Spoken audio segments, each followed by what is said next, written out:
Welcome to Raj online classes YouTube channel. मित्रों नमस्कार।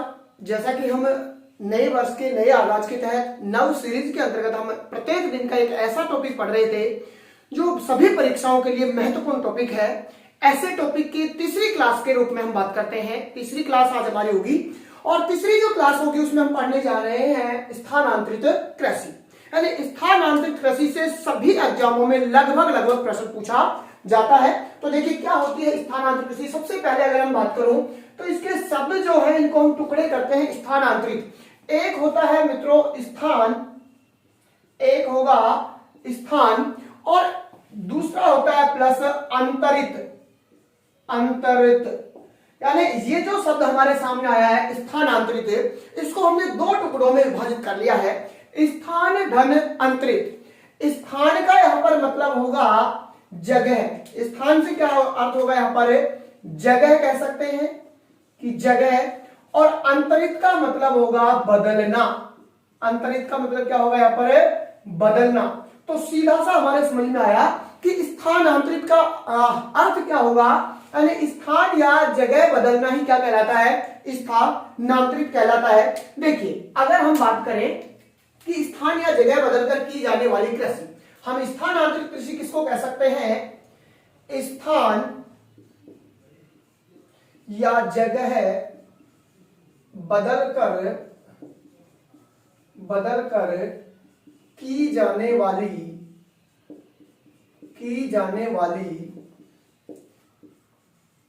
कृषि जो है और वो क्या कहलाती है, स्थानांतरित कहलाती है। इस कृषि के संदर्भ में उपनाम की अगर हम बात करें कि इस कृषि को किन किन नामों से जो है जाना जाता है, तो सबसे पहले हम बात करते हैं यहां पर उपनाम कि और क्या क्या नाम इसको जो है जाना जाता है।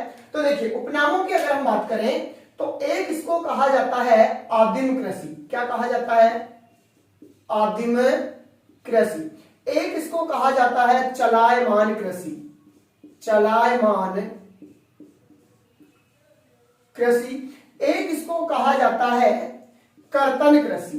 क्या कहेंगे, कर्तन कृषि। एक इसको कहा जाता है दहन कृषि। क्या कहा जाएगा, दहन कृषि। तो इसके हमने देखे क्या उपनाम कि एक इसको कहेंगे आदिम कृषि, एक कहेंगे चलायमान कृषि, एक कहेंगे कर्तन कृषि और एक कहेंगे दहन कृषि कहा इसको जाता है। हम सीधा सा इसका अगर अर्थ देखें कि क्या है ये कृषि स्थानांतरित, तो सीधा सा अर्थ के रूप में अगर हम बात करें तो देखिए आदिम आया है यहां पर, तो आदिम का अर्थ होगा आदिवासियों द्वारा। किसके द्वारा, आदिवासियों द्वारा।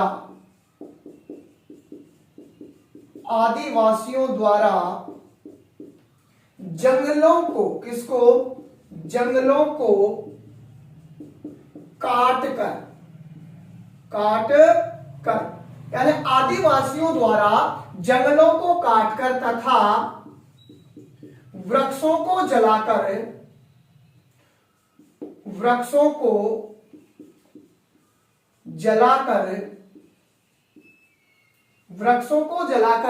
स्थान बदलकर की जाने वाली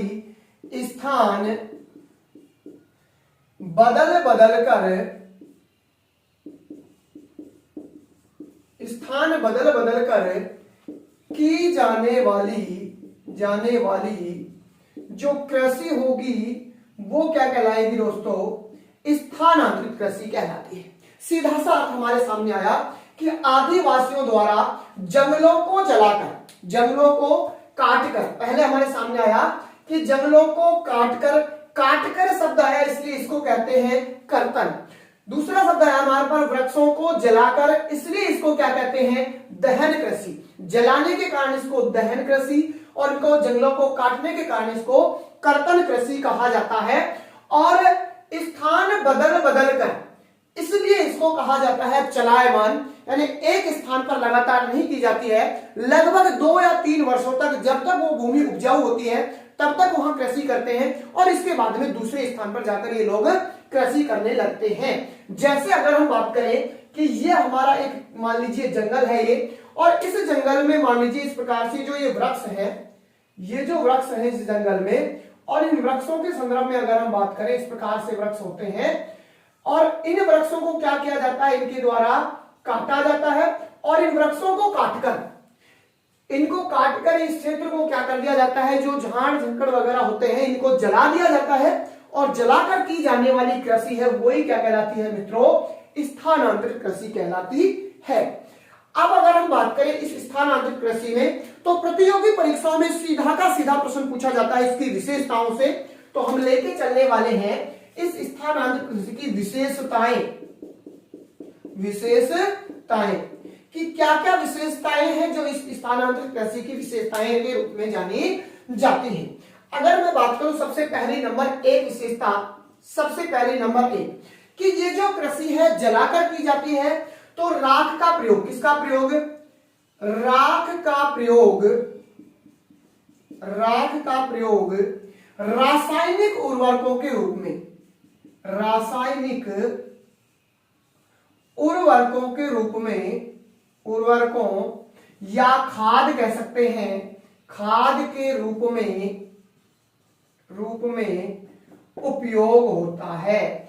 यानी जो राख का उपयोग होता है वो किसके रूप में होता है, रासायनिक उर्वरकों व खाद के रूप में किसका उपयोग होता है, राख का उपयोग किया जाता है। देखिए दूसरी जो विशेषता है यहाँ की कि मानवीय श्रम, मानवीय जो श्रम होगा वो तो होगा अधिक, कि मानव यहां पर मेहनत क्या करेगा, अधिक करेगा, तथा मशीनीकरण का पूर्णतः अभाव पाया जाता है, तथा मशीनीकरण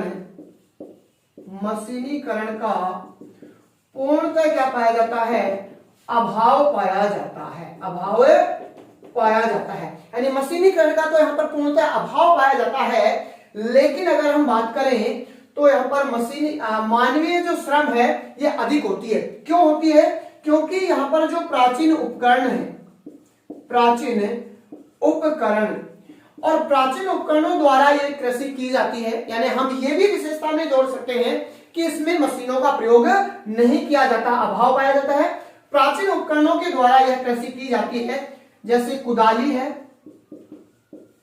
लकड़ी के हल है, फावड़ा है। इस प्रकार के जो औजार हैं, प्राचीन औजार, इन प्राचीन उपकरणों के द्वारा यह कृषि की जाती है। तीसरे नंबर की अगर हम विशेषता लें तो यहां पर कह सकते हैं कि इस कृषि की सबसे महत्वपूर्ण विशेषता है कि जीवन निर्वाह के लिए, जीवन निर्वाह हेतु, सिर्फ और सिर्फ जीवन निर्वाह हेतु खाद्यान्न फसलों को यहां पर उगाया जाता है। जीवन निर्वाह हेतु खाद्यान्न फसलों को उगाया जाता है, खाद्यान्न फसलों को क्या किया जाता है, उगाया जाता है। अगर हम बात करें नंबर 4 नंबर और महत्वपूर्ण विशेषता है कि यहाँ की जो मृदा है, ये जो जंगलों को जलाते हैं, मृदा जो है और मृदा में उर्वरा शक्ति या हम कह सकते हैं कि मृदा में उपजाऊपन समाप्त होने पर ये लोग दूसरे स्थान पर जाकर कृषि करने लगते हैं। तो कौन सी कृषि होगी, स्थानांतरित कृषि। 5 नंबर अगर मैं बात करूं विशेषता पर, तो एक हानि की विशेषता है कि इस कृषि द्वारा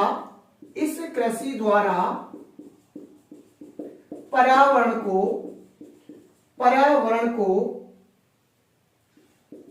नुकसान पहुंचाया जाता है, नुकसान पहुंचता है।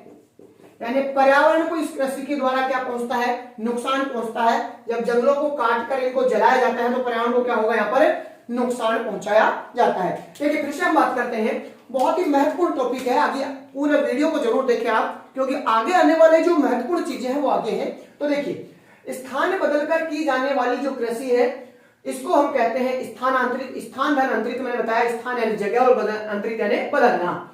उपनाम के अंतर्गत हमने अगर बात की है तो उपनाम में क्या क्या नाम होंगे इसके, आदिम जो है, चलायमान है और कर्तन है और दहन। और इनको क्यों कहा जाता है, देखिए आदिम का मतलब आदिवासियों द्वारा की जाती है, जंगलों को काट कर की जाती है तो शब्द आ जाता है क्या, कर्तन कही जाती है इसको। जंगलों को जलाकर करते हैं तो इसको कहते हैं दहन कृषि कहते हैं। और स्थान बदल बदल कर की जाती है इसलिए इसको क्या कहते हैं, चलायमान कृषि कहा जाता है कि ये कृषि कैसी है, चलायमान है, एक स्थान पे दूसरे स्थान पर जाकर की जाती है। विशेषताएं महत्वपूर्ण है, ये कई बार प्रतियोगी परीक्षाओं में पूछी जाती है। सबसे महत्वपूर्ण विशेषता इसकी ये होगी कि राख का जो प्रयोग है, ये जो जंगलों को जलाई जाती है और उसके जो राख का प्रयोग है वो रासायनिक उर्वरकों तथा खाद के रूप में किया जाता है। दूसरी जो विशेषता है कि मानवीय श्रम यहाँ पर अधिक लगता है, मशीनीकरण का यहाँ पर पूर्णतः अभाव होता है या मशीनीकरण का उपयोग इसमें नहीं किया जाता है। आधुनिक उपकरणों को यहाँ पर जो है उपयोग में लिया जाता है। तीसरा जो महत्वपूर्ण और भी सबसे महत्वपूर्ण विशेषता है, स्टार लगा ले इसको, कि जीवन निर्वाह हेतु सिर्फ और सिर्फ कैसे फसलों को जो है उगाया जाता है, यहाँ पर खाद्यान्न फसलों को यहाँ पर उत्पादित किया जाता है। नंबर 4 अगर हम बात करें कि मृदा की जैसे ही उर्वरा शक्ति समाप्त होती है या यहाँ पर जो है उपजाऊपन समाप्त हो जाता है मृदा का, तो ये जो लोग हैं इसको दूसरी जगह जाकर जंगलों को जलाकर काटकर दूसरी जगह करने लगते हैं। और इससे सबसे ज्यादा हानि अगर होती है तो पर्यावरण को सबसे ज्यादा नुकसान इसके द्वारा पहुंचता है। तो देखिए हम बात करते हैं स्थानांतरित जो कृषि है, और इस स्थानांतरित कृषि को विश्व स्तर पर अन्य नाम क्या क्या दिए जाते हैं, यानी कौन कौन से देशों में जो है कौन से नामों से इसको जाना जाता है। ये प्रतियोगी परीक्षाओं में कई बार पूछा जाता है कि इस स्थानांतरित कृषि को कौन से देश में किस नाम से जाना जाता है। तो विश्व स्तर की अगर हम बात करें तो सबसे पहले देखिए ये जो विश्व स्तर में कृषि के नाम आएंगे ये आते हैं भूमध्य रेखीय क्षेत्रों के आसपास। भूमध्य रेखीय क्षेत्र जो है इसके आसपास के क्षेत्र आते हैं, भूमध्य रेखा के आसपास के क्षेत्र। और इन क्षेत्रों में अगर हम बात करें तो सबसे पहला नंबर 1 आएगा मध्य अमेरिका। मध्य अमेरिका ले लेंगे सबसे पहले हम। इसके बाद में दूसरा ले लेंगे दक्षिणी अमेरिका। दक्षिणी अमेरिका ले लेंगे। और तीसरा आ जाएगा यहां पर अफ्रीका क्षेत्र या अफ्रीकी महाद्वीप वाला जो क्षेत्र आएगा। और नंबर 3 यहां पर हम ले लेंगे, नंबर 3 दक्षिणी पूर्वी एशियाई क्षेत्र। दक्षिणी पूर्वी जो एशिया का जो क्षेत्र है, एशिया क्षेत्र। इन क्षेत्रों में मुख्यतः इस कृषि को अलग अलग नामों से जाना जाता है। ये इस प्रकार से हमारा जो उत्तरी अमेरिका है, ये तो है मित्रों इस प्रकार से ये उत्तरी अमेरिका, ठीक है। इसी प्रकार से ये होता है दक्षिणी अमेरिका। और यहां पर है ये पूरा का पूरा इस प्रकार से यूरोप, और यूरोप के साथ में ही लगा हुआ है ये एशिया। इस प्रकार से ये इस प्रकार से है, ये इस प्रकार से, ठीक है। यहां पर आता है ये अफ्रीका। ये क्या आता है इस प्रकार से, अफ्रीका आता है ये अफ्रीका।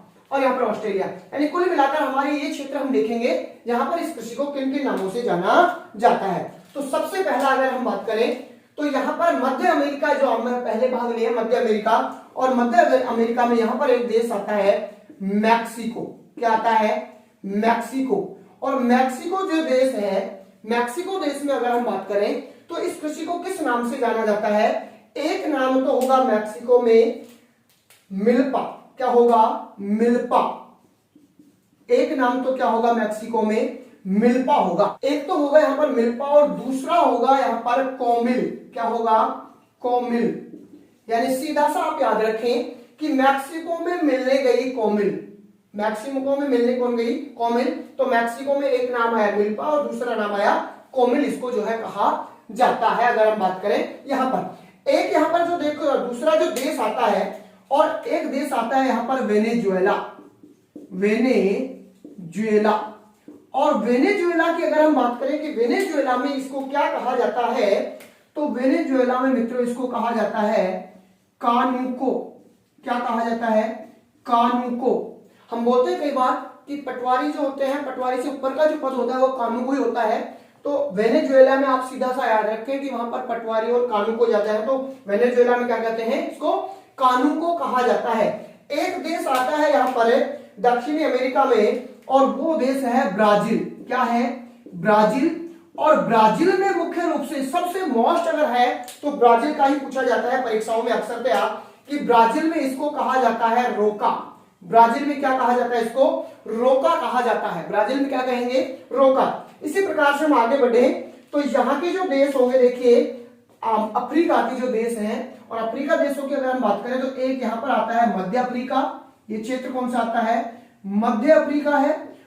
और मध्य अफ्रीका में यहाँ पर आता है कांगो बेसिन, कौन सा, कांगो बेसिन। हम पढ़ते हैं कि भूमध्य रेखा को दो बार काटने वाली नदी कांगो या जायरे है, तो कांगो बेसिन जो है, और इस कांगो बेसिन में जो इसको कहा जाता है वो कहा जाएगा मैसोले। क्या कहा जाता है, मैसोले, यानी कांगो बेसिन क्षेत्र में मध्य अफ्रीका में इसको कहा जाता है मैसोले। सीधा सा आप याद रख लें कि कांगो यानी जो कंगा होता है उसके द्वारा मसाला निकाला जाता है बालों में से, मसाला आता है, तो कांगो में क्या कहा जाएगा, मैसोले कहा जाता है। कहां पर, ये कांगो, ये जो क्षेत्र होता है यहाँ पर, और इसमें क्या कहते हैं, मैसेलो कहते हैं। यहाँ पर जो आता है इस प्रकार से, ये आता है पूर्वी अफ्रीका। ये क्या आएगा, पूर्वी जो अफ्रीका है, और पूर्वी अफ्रीका में इसको कहा जाता है, क्या कहा जाता है, पूर्वी जो अफ्रीका, देखो ये वाला क्षेत्र होगा और ये पूर्वी अफ्रीका है, और यहाँ पर कहा जाता है इसको लोगन। क्या कहा जाएगा, पूर्वी अफ्रीका में कहते हैं इसको लोगन कहते हैं। इसके बाद में एक दक्षिणिका का नीचे जो यहाँ पर देश आता है यूगांडा। क्या आएगा, यूगांडा, और यूगांडा देश में इसको कहते हैं चेतेमनी। यूगांडा देश में क्या कहते हैं, चेतेमनी कहा जाता है। यूगांडा में इसको क्या कहते हैं, चेतेमनी। और एक यहाँ पर आता है मेडागास्कर। क्या आता है, यहाँ पर आता है, देखो ये मेडागास्कर, मेडागास्कर। हमने सुना भी है कि मेडागास्कर जो द्वीप है ये हिंद महासागर का द्वीप है, और यहाँ मेडागास्कर ये देश है हिंद महासागर के तटीय क्षेत्र में। जो यहाँ पर इस मेडागास्कर में इसको कहा जाता है तो तांबे कहा जाता है। क्या कहा जाता है, तांबे। यहाँ पर कहा जाता है इसको तांबे, या तांबी कह दीजिए, तांबी, ठीक है। तो मेडागास्कर में क्या कहेंगे इस कृषि को, तांबी। याद रखना सीधा सा कि मेडागास्कर देश में तांबा सबसे ज्यादा उत्पादित होता है, तो यहाँ पर कह दिया इसको तांबी। चलिए हम दक्षिणी पूर्वी एशियाई क्षेत्रों की बात कर लेते हैं कि दक्षिणी पूर्वी एशियाई क्षेत्रों में यहाँ पर क्या कहा जाता है। तो देखिए यहाँ पर एक देश है श्रीलंका, और श्रीलंका में कहते हैं इसको चेना। श्रीलंका में क्या कहते हैं इस कृषि को, चेना कहा जाता है। श्रीलंका में क्या कहेंगे, चेना। हमारे भारत में इसको कहा जाता है झूम। क्या कहा जाता है, भारत में झूम कहा जाता है। और इसके बाद में हम पड़ोसी जो देश है यहाँ पर म्यांमार, और इस म्यांमार की अगर हम बात करें तो म्यांमार में इसको कहा जाता है तोंग्या। म्यांमार में क्या कहेंगे इसको, तोंग्या के नाम से जाना जाता है। म्यांमार में क्या कहेंगे, तोंग्या। और इसके बाद में अगर हम बात करें, म्यांमार के बाद में यहाँ पर देश आता है थाईलैंड। म्यांमार के आगे और इधर देश आएगा तो यह आता है थाईलैंड। और थाईलैंड जो देश है, थाईलैंड देश में इसको कहा जाता है तमराई। थाईलैंड में क्या कहा जाएगा इस कृषि को, तमराई के नाम से जाना जाता है थाईलैंड में। एक है यहाँ पर फिलीपींस, फिलीपींस, और फिलीपींस जो कहते हैं चेनगिन, चेनगिन, यानी अलग ही एक देश है और अलग पड़ा हुआ क्या कर रहा है, चेनगिन रहा है। तो अब फिलीपींस में क्या कहते हैं इसको, चेनगिन कहा जाता है, चेनगिन। थाईलैंड के बाद में एक देश आता है यहाँ पर वियतनाम। ये इस प्रकार से जो देश है ये है वियतनाम, और वियतनाम में इसको कहा जाता है रे। ओनली क्या कहा जाएगा, वियतनाम में कहा जाता है रे। यहां पर जो दक्षिण में यहां पर देश आते हैं, एक आता है थाईलैंड और एक आता है मलेशिया, थाईलैंड नहीं मलेशिया, और एक आता है इंडोनेशिया, इंडोनेशिया। मलेशिया और इंडोनेशिया में इस कृषि को कहा जाता है लदांग। क्या कहा जाएगा, लदांग कहा जाता है। मलेशिया और इंडोनेशिया में इस कृषि को क्या कहा जाता है, लदांग कहा जाता है, लदांग। और अगर हम बात करें कि इंडोनेशिया के जो जावा द्वीप है, इंडोनेशिया का एक द्वीप है जावा द्वीप, और इस जावा द्वीप में इस कृषि को कहा जाता है हुमाय। क्या कहा जाता है, हुमाय। जावा द्वीप है और यहां पर कहा जाता है इसको हुमाय कहा जाता है। तो इस प्रकार से हमने देखा कि ये जो देश है अलग अलग विश्व स्तर पर अलग अलग देशों में अलग अलग नाम से इसको जाना जाता है। देखिए ये जो अलग अलग देशों में अलग अलग नामों से इसको जाना जाता है। और यहां पर जैसे देखिए फिर से हम बात करते हैं कि मैक्सिको में मिल्पा और कोमेल के नाम से, वेनेजुएला में कानुगो कहा जाता है, ब्राजील में कहा जाता है रोका कहा जाता है, वेरी वेरी मोस्ट है परीक्षा की दृष्टि से। अफ्रीका महाद्वीप में कांगो जो क्षेत्र है यहाँ पर इसमें कहा जाएगा मैसोले, मैसोले। और पूर्वी अफ्रीका में कहते हैं इसको लोगन। याद रखना, पूर्वी अफ्रीका के देश पूर्वी अफ्रीका जो क्षेत्र है यहाँ के लोग अच्छे हैं तो कह दिया लोगन। क्या कह दिया? लोगन। युगांडा में इसको कहा जाता है चेकेमनी। और मेडागास्कर जो है यहाँ पर दक्षिण में, यहाँ पर कहा जाता है इसको तांबी। क्या कहा जाता है? तांबी। श्रीलंका में कहा जाता है इसको क्या? चेन्ना कहा जाता है। और अगर हम बात करें भारत में कहा जाता है इसको क्या? झूम कहा जाता है। और यहाँ पर जो म्यांमार है, और इस म्यांमार में कहा जाता है, म्यांमार देश में इसको कहा जाता है तोंग्या। थाईलैंड में कहा जाता है इसको तमराई। वियतनाम में कहते हैं इसको रे। और फिलीपींस में इसको कहते हैं चेनगिन। और मलेशिया और इंडोनेशिया में इसको कहते हैं लदांग। और जावा जो द्वीप है इसमें कहा जाता है इसको हुमाई। तो हमारे भारतीय जो राज्य हैं, इन भारतीय राज्यों में इसको किस किस नामों से जाना जाता है? तो देखिए इस प्रकार से जो हमारा ये भारत है, और इस भारत की अगर हम बात करें कि कौन कौन से राज्यों में किस किस नाम से इसको जाना जाता है, तो देख लीजिएगा, हम बात कर रहे हैं यहाँ पर, ये इस प्रकार से हमारा भारत है। ठीक है, इस भारत में सबसे पहले अगर हम बात करें तो हम क्षेत्र लेते हैं दक्षिणी पश्चिमी भारत। और दक्षिणी पश्चिम भारत में यहाँ पर ये जो क्षेत्र आता है पश्चिमी घाट, ये कौन सा क्षेत्र है? पश्चिमी घाट है। और इस पश्चिमी घाट पर अगर हम बात करें तो इसको कहा जाता है कुमारी। पश्चिमी घाट पर इस कृषि को किस नाम से जाना जाता है? कुमारी के नाम से जाना जाता है। हम बात करें यहाँ पर एक राज्य आता है और राज्य का नाम है केरल। और केरल में इसको कहा जाता है क्या? पोनम। केरल में क्या कहा जाता है? पोनम। एक त्योहार भी है केरल में, पोनम त्योहार। और केरल में इस कृषि को क्या कहा जाता है? पोनम के नाम से जाना जाता है। हम बात करें यहाँ पर उड़ीसा और आंध्र प्रदेश, ये राज्य है यहाँ पर दक्षिण पूर्व में, उड़ीसा और आंध्र प्रदेश। इन दोनों राज्यों में इसको कहा जाता है पोंदू। क्या कहा जाता है इसको? पोंदू। उड़ीसा और आंध्र प्रदेश में इस कृषि को जाना जाता है पोंदू के नाम से। जबकि अगर हम बात करें यहाँ पर जो आता है त्रिपुरा, और त्रिपुरा के बाद म्यांमार, और ये हमारा ये जो देश आता है मिजोरम, राज्य आता है मिजोरम। यहाँ पर त्रिपुरा के बाद में मिजोरम, मिजोरम के बाद में आता है यहाँ पर मणिपुर। और ये जो मणिपुर है, इस मणिपुर में इसको कहते हैं पामलू। मणिपुर में क्या कहा जाता है? पामलू। यानी इस कृषि को मणिपुर में कहा जाता है पामलू कहा जाता है। और ये जो राज्य आता है असम, और असम में हमने देखा कि इसको कहा जाता है झूमिंग। भारत में तो क्या कहा जाएगा? झूम। लेकिन असम में क्या कहा जाता है? झूमिंग कहा जाता है। और दक्षिणी भारत की अगर विशेष बात आती है तो एक शब्द आ जाए दक्षिणी भारत है तो इसको जारा एरका कहा जाता है। एरका यानी दक्षिणी भारत में कहा जाता है जारा एरका, और उत्तरी पूर्वी भारत में कहा जाता है इसको झूम या झूमिंग। और स्पष्ट जो राज्य है असम, इसमें कहा जाएगा झूमिंग। और हमारे भारत में इसको कहा जाता है झूम कहा जाता है। हम बात करें इसके बाद में कि ये जो हमारा हिमालय वाला क्षेत्र है, या एक हिमालय वाला क्षेत्र है, इस यहाँ पर इसको कहा जाता है खिल। हिमालय वाले क्षेत्र में इस कृषि को क्या कहा जाता है? खिल कहा जाता है। और इसके बाद में अगर हम बात करें कि यहाँ पर जो राज्य आता है मध्य प्रदेश, और मध्य प्रदेश में इस कृषि को कहा जाता है बेवर। बेवर या दैया। मध्य प्रदेश में इसको किस नाम से जाना जाता है? बेवर या दैया के नाम से जाना जाता है। और इस मध्य प्रदेश में एक क्षेत्र आता है यहाँ पर बस्तर का पठार। क्या आता है? बस्तर का पठार। और बस्तर के पठार में जो है इसको कहा जाता है दीपा। क्या कहा जाएगा? दीपा। यानी बस्तर का जो पठार है, और बस्तर के पठार में इस कृषि को किस नाम से जाना है? दीपा के नाम से। और एक हमारा ये आता है प्यारा सा राजस्थान, और राजस्थान में इसको कहा जाता है क्या? वालरा। राजस्थान में क्या कहा जाएगा? वालरा। और वालरा के साथ में दो नाम याद रखना, स्लेश एंड बर्न के नाम से भी इसको जाना जाता है।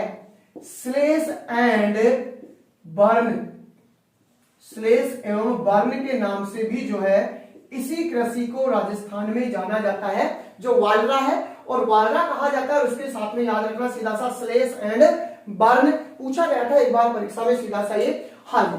वालरा तो है कृषि, और वालर अगर आपके सामने आता है वालर, तो वालर है एक नृत्य है। वालर क्या होगा? एक नृत्य। और नृत्य भी किसका है? ये ग्रासियों का नृत्य है। किसका है ये? ग्रासियों का। तो राजस्थान में ग्रासिया सबसे ज्यादा पाए जाते हैं। सिरोही, उदयपुर, डूंगरपुर के आसपास का जो क्षेत्र है यहाँ पर ग्रासिया पाए जाते हैं। और इन ग्रासियों का जो प्रमुख नृत्य है वो क्या है? वालर है। लेकिन याद रखना, इस स्थानांतरित कृषि को हमारे राजस्थान में क्या कहा जाता है? वालरा। तो एक सीधा सा शब्द आ जाता है राजस्थान के संदर्भ में, वालरा। और राजस्थान में ये कहाँ की जाती है? दक्षिणी राजस्थान में। राजस्थान के कौन से भाग में की जाती है? दक्षिणी राजस्थान में। अगर इसी वालरा को अगर हम बात करें कि ये भील जनजाति द्वारा, किसके द्वारा? भील जनजाति के द्वारा। भील जनजाति के द्वारा अगर पहाड़ी भागों पर ये की जाती है, कौन से भागों पर? पहाड़ी भागों पर। और अगर इसी भील जनजाति के द्वारा ये की जाती है मैदानी भागों पर। कहां पर? मैदानी भागों पर। तो देखिए, याद रखें आप सीधा सा कि भील जनजाति के द्वारा अगर यही जो है पहाड़ी भागों में की जाती है ये वालरा कृषि, तो ये कहलाती है ची माता। क्या कहलाएगी? ची माता। पहाड़ी भागों में तो कहलाएगी ची माता, और मैदानी भागों में कहलाती है दजिया। मैदानी भागों में क्या कहलाती है? ये दजिया कहलाती है। सीधा सा अभी वीडियो के एग्जाम में प्रश्न यहां से पूछा गया था कि दजिया और चीमाता किस जनजाति से संबंधित है? तो जनजाति कौन सी होगी? भील जनजाति के द्वारा पहाड़ी भागों में चीमाता, यानी सीधा सा याद रखो कि पहाड़ों पर रहती है माता। पहाड़ों पर कौन रहती है? माता। तो पहाड़ी भागों में हो जाएगी चीमाता, और मैदानी भागों में हो जाएगी क्या? दजिया इसको कहा जाता है। इस प्रकार से ये जो स्थानांतरित कृषि है, इस स्थानांतरित कृषि से बहुत सारे जो प्रश्न बनते हैं, उन प्रश्नों को भी मैं आपके सामने लाने वाला हूं।